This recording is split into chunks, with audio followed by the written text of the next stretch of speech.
All right, what is going on YouTube? And sorry for that light and little glare. I forgot I had this setting on. So today we are coming at you with I would call it a God slash Sacred Beast deck profile. Because I run both Egyptian Gods and Sacred Beast. But pretty much this build is pretty much sort of different than the usual build that you guys are used to. And I'm just going to hop right into it and you'll see what I mean.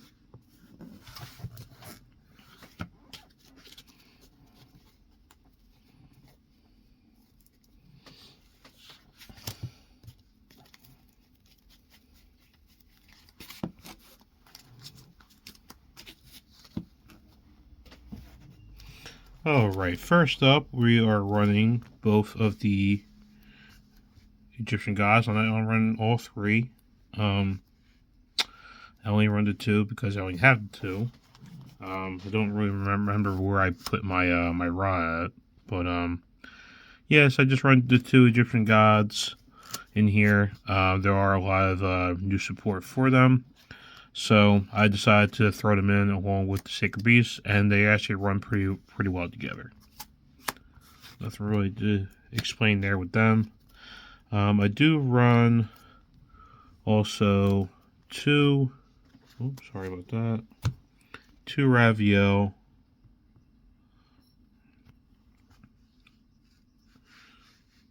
Move it over slightly. There you go. Two Ravio and two Haman. I don't run Uria. I used to run Uria, but I took out the two Uria to make room for the two Egyptian Gods. I believe the deck is about 45, maybe 50 cards. And so I do run a lot of like support cards in here to help, make the process a little bit easier actually getting out the Egyptian Gods and also the Sacred Beast. Next up is 3 Dark Beckoning Beast and also 2 Dark Summoning Beast. Yes, 3 Dark Beckoning Beast and 3. Sorry, trying to make sure that's all in the frame so you guys can see. No, I'm sorry, not 3. 2 of the Dark Summoning Beast, and also 3 of the. Trying to make sure they're all. It's all in there. Jeez, sorry. Yeah, so yeah, and then also 3 of him. So I kind of feel like that you only need to run 2 of him. Basically, to search them out, from your search it out from your deck to your hand when it's in the graveyard by banishing it, and then you contribute special summon 1 directly from the deck to the field. Usually, a lot of times, I try to summon them to my hand or add them to my hand, just for the simple fact that with his effect, when you summon off of him, the monster can't attack. So if you actually want to try to go for an attack, you really can't. At least with just the one monster. But with the Chaos Summoning Beast, he summons it from the hand if you have one of the Sacred Beasts in your hand, and then pretty much you can still attack within the same turn of it being summoned, ignoring the summoning conditions. And of course, off of this, he can actually search any of the Sacred Beast cards from your deck to your hand. So, yeah, I mean, there's really not much to explain when it comes to these guys. So, moving along. Next up, I do run the Sky Blaster. I run 2 of them. And then I also run the Reactor Slime.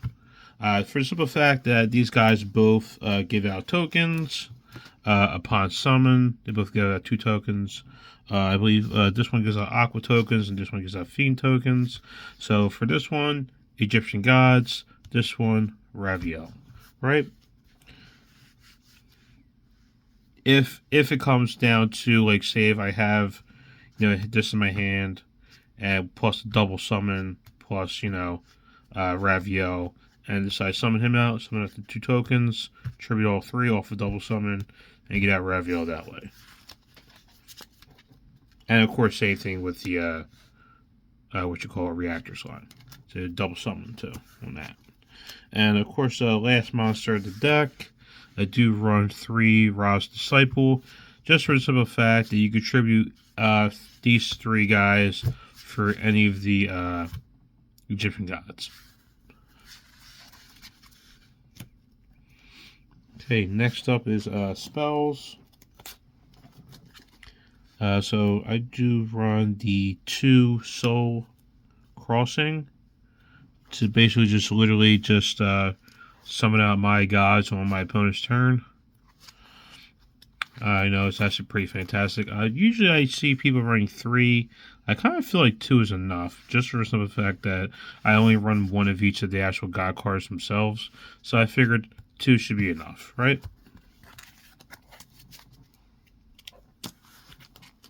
Next up, run 2 Fist of Fate and 2 Thunder Force Attack. Because I do run the the gods. So I mean, pretty much if you really want to know what they do, you can pretty much look them up online. I'm just trying to make this a very short deck profile. I'm not trying to really go into depth too much of what the cards do, but they're pretty much both like board clearers, just to really summon it up. I do run the 3 set of the field spell, Fallen Paradise, just for Sacred Beast. If I control 1, every turn I could draw an additional 2 cards upon, after my draw phase, I draw 1. So every single time I enter my turn, I basically draw 3 cards per turn. So that's pretty much that there. And also, it does help protect your Sacred Beast as well. I do run 2 of the Opening of the Spirit Gates. I was running this at 3, but I did have to make room for the other support cards for the God cards. For the God cards mainly. And that's pretty much it. And of course, I do run 2. These came with the structure deck. 1-time code pass. It literally just gives you a token, a free token on the field. It's a Cyber's Light level 4. Yep, level 4, and it has 2,000 attack, 2,000 defense, and you basically special summon in defense position. So if something happens where I summon out my I'll give you an example.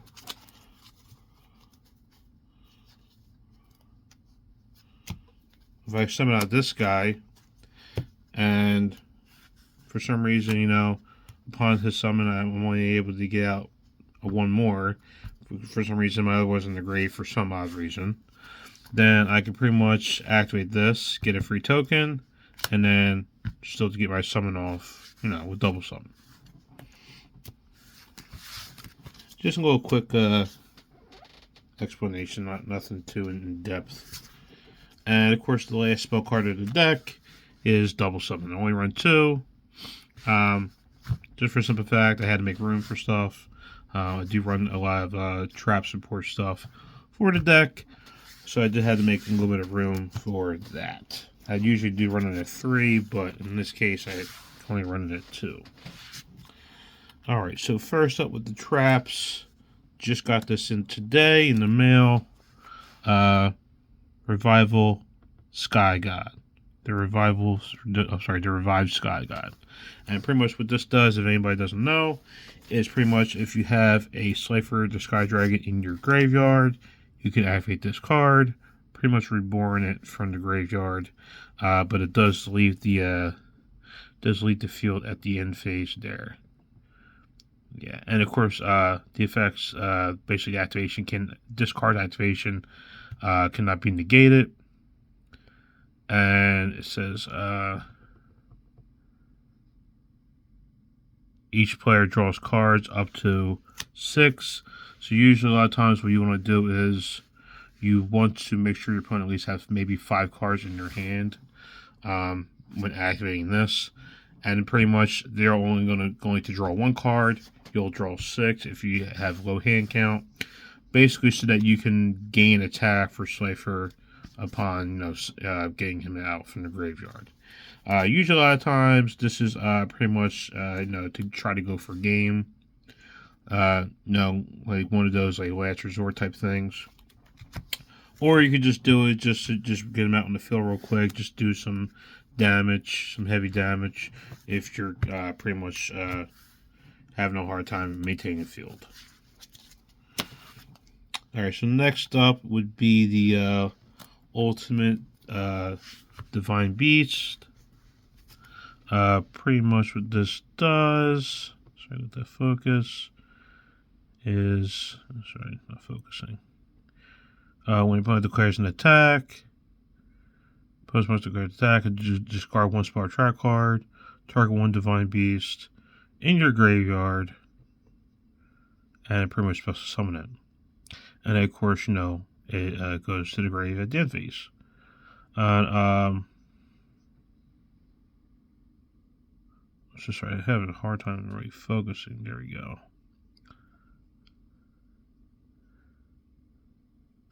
Okay, if you control a Divine Beast monster, you could destroy all face-up cards your opponent controls. Okay, so that's actually kind of cool. So this is actually like a part of like a board wipe mechanic. You could bring it back, and then board wipe, and then also, if you have Obelisk in the graveyard, this is good for Obelisk. And then, of course, you can run in tandem with this for Slifer the Sky Dragon. So you just activate this, discard a spell or track card, bring back Obelisk the Tormentor, bring back Slifer the Sky Dragon. You pretty much make your opponent draw 1, you draw 6. You can do some major damage, end phase, whatever the cards they have left on the field because of this. You just basically pop them, or just get rid of them. Whatever you want to call it. Alright, so next up is the level resist wall. Now this card did come in the new structure deck. This is a part of the new support for the what's called Divine Beast. And basically what this does, as a quick summary, is pretty much when a monster is destroyed by battle. So basically monsters you control. So a singular monster, or monsters plural, is destroyed by battle or by card effect. You pretty much activate this, and whatever the combined levels were of the destroyed monsters, you basically summon up as many monsters as possible from your main deck to the field. And basically, once it equals the same amount of levels as the monsters that were destroyed, you're golden. So that's actually kind of good. It'll help out.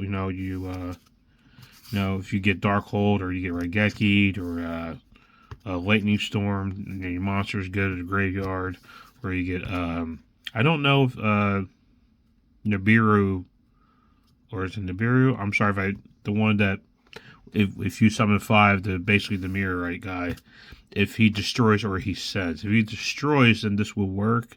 If he sends, then it wouldn't work, because this is based off destruction. So either by battle or by card effect. Oh yeah, I'm so sorry. And this is kind of like off topic a little bit too. For anybody out there that does run like any other kind of decks, this is literally splashable in any deck. For those guys out there who do run, and this is kind of just me getting off topic a little bit, and I do apologize. For example, and I know it hasn't gotten a lot of support as of late, but if you do run Cosmo, basically the Star Wars deck for Yu-Gi-Oh, pretty much, I believe this would still work.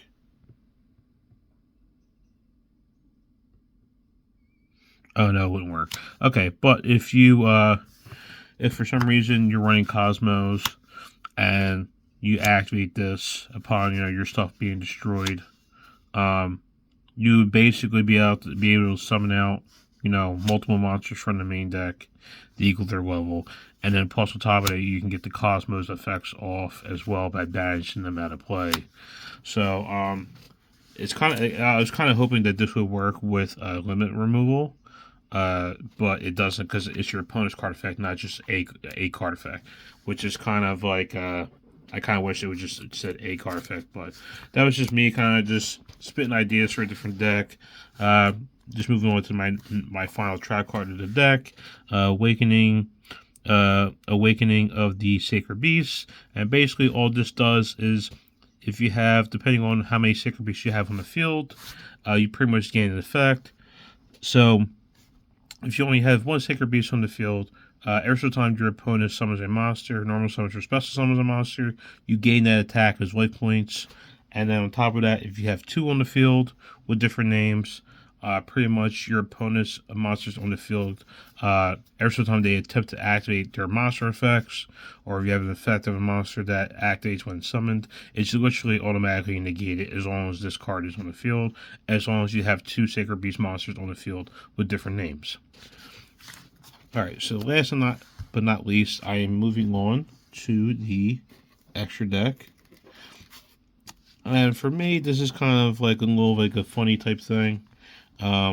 First off, I am running two of the number XX Utopia Dark Infinity, just for the simple fact that it is possible for me to go into rank 10s with this deck.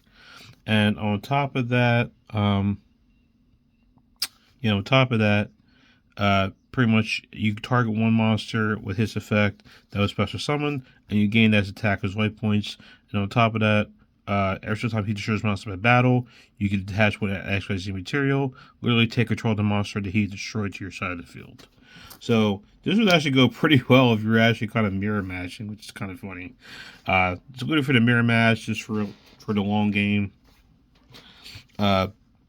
If you did the whole like Haman lock, where like you put two Hamans in the field, you can only attack Haman and nothing else, and your opponent really can't attack over it, and they can't activate their effects because you do happen to have an additional Sacred Beast in the field.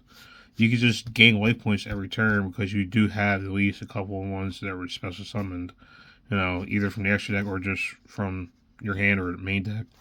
And you just keep on getting life points, and and for tournament purposes too. Basically, when time is up, and basically the duel is over, it goes by whoever has the highest life points. So you can just stall your opponent, just gain life points. You can also do a Exodia draw build with this deck if you wanted to. But I believe I already showcased that build in a video for Yu-Gi-Oh! Master Duel. So if you want to go check that out, that is on my channel. But moving on to the next extra deck monster. I do run the two of the was it Canon? Sorry, I couldn't reach the name. What the heck? Okay, I'm just gonna call it Rail Cannon. Sorry. Two Rail Cannon, and pretty much detach. You just do damage to your opponent, and you can inflict 2,000 damage to your opponent. And I don't think it's once per turn. No, it is once per turn. Okay. Yeah, and then also the messed up kind of part with this is you can actually still attack with it. So at most, like if your opponent's wide open, you summon this out, you detach, hit him with 2,000, you just hit him for 5k altogether. Over half their life points. And the last extra deck monster, just for the simple fact, I do run multiple level 10s in here. I do run this. I actually might remove this because I think I actually need the spell card, but I think I forgot I took it out. But yeah, that's actually kind of a little bit of a troll, actually. It's kind of funny. But yeah, so that would be it for the deck. If you guys do enjoy this kind of content, Yeah, leave a like, subscribe to the channel, and if you are new, that is, and you would just set notification bells to all so you can receive notice when I'm going to upload a deck profile or any kind of video that will tickle your fancy. But yeah, with that said, guys, Elite Casual, I'm sorry, Casual Elite Gaming signing off, and I will see you guys next time.